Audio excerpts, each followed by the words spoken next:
Lightweight division has a new contender, but who is it? We gonna find out Saturday night, baby. I'm kidding, we will find out right now. It's Max Holloway. He has announced he's leaving featherweight forever. He'll be moving up to lightweight permanently. I think this is very good. There was nothing left for him at featherweight, but there are some very interesting matchups for Holloway at lightweight. Let's look at the top fighters in the lightweight division. We have the champion Islam Makhachev. Then at number 1 we have Arman Sarukian, number 2 Charles Oliveira, at number 3 we have Justin Gaethje, but Holloway already beat him. At number 4 we have Dustin Poirier, at number 5 is Holloway himself. We also have Dan Hooker and Michael Chandler at number 6 and number 7.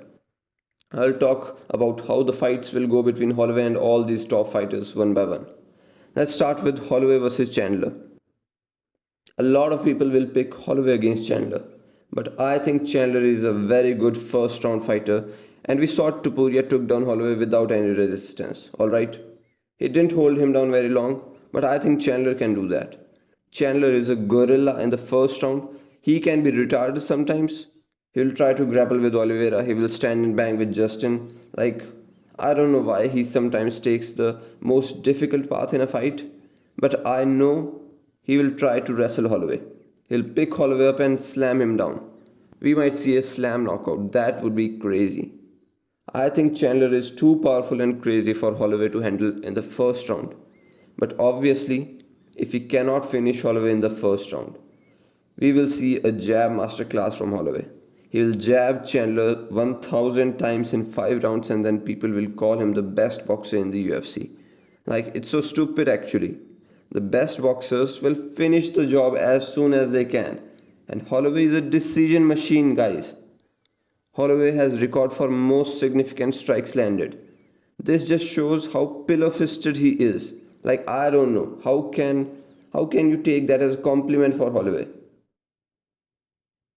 Never mind. Up next we have Holloway versus Dan Hooker. This will be a boxing match, and Holloway is better at pure boxing. I know Hooker has been building up his win streak recently, but he fights like once a year now. Alright? And you will need much more than good striking against Holloway. Hooker has a good guillotine, but Holloway doesn't really clinch up or anything, and Hooker cannot take anybody down. I'm curious to see how Holloway will do against longer fighters though. I don't think he has fought many longer fighters at 145. Matchups like Jalen Turner. This will show you if he really is good at boxing, or he was just bullying shorter and smaller guys at 145. I think he was just bullying the shorter guys, but we will see. Holloway versus Dustin Poirier. They already fought before. We all saw Dustin won that fight. I don't think the rematch will be any different. Holloway is just not good enough to hang with Dustin. His chin might not be the same now.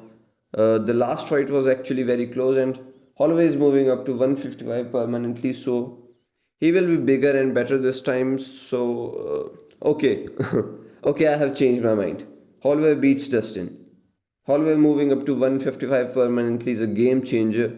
His chin should be good now. He won't be cutting so much weight now. And Dustin has only improved his wrestling defense. I think his striking is still pretty much the same. I think Holloway wins the rematch. The fight will be similar to last time, 5-round war, but Holloway will edge it out this time. Holloway versus Charles the Bronx. Now this is a tough one to pick. They have fought before at 145, and Holloway won because of some weird injury to the neck of Olivera. Olivera would have beaten him when he was on his title run though, but I don't know if Olivera is still motivated or not. He has very less chances of getting his belt back. But if Olivera is still motivated and still hungry, he can submit Holloway. This fight will be like Olivera versus Dustin, and a good striking battle, but Holloway will win most exchanges. Then Olivera comes back with wrestling and submits Holloway. I ride with Du Bronx all day. The champion has a name, and the name is Charles Du Bronx. Alright, Holloway loses to both Arman and Makhachev. Strong wrestling mixed with striking is all it takes to beat Holloway. I think both Arman and Makhachev can beat him. They are a bit different though. Makhachev will get a perfect takedown and then strategically work towards a submission. Arman, on the other hand, will overpower you to take you down and then land some dirty ground and pound. We might see Holloway in some bloody mess when Arman lands his elbows on the ground. But it's all good, man. If Makhachev beats Arman, there are no contenders at 155. Like there's no one. So it's good Holloway is moving up. If he just gets one good win, I think we can see him fight for the title. Can he win the belt though? We gonna find out Saturday night, baby.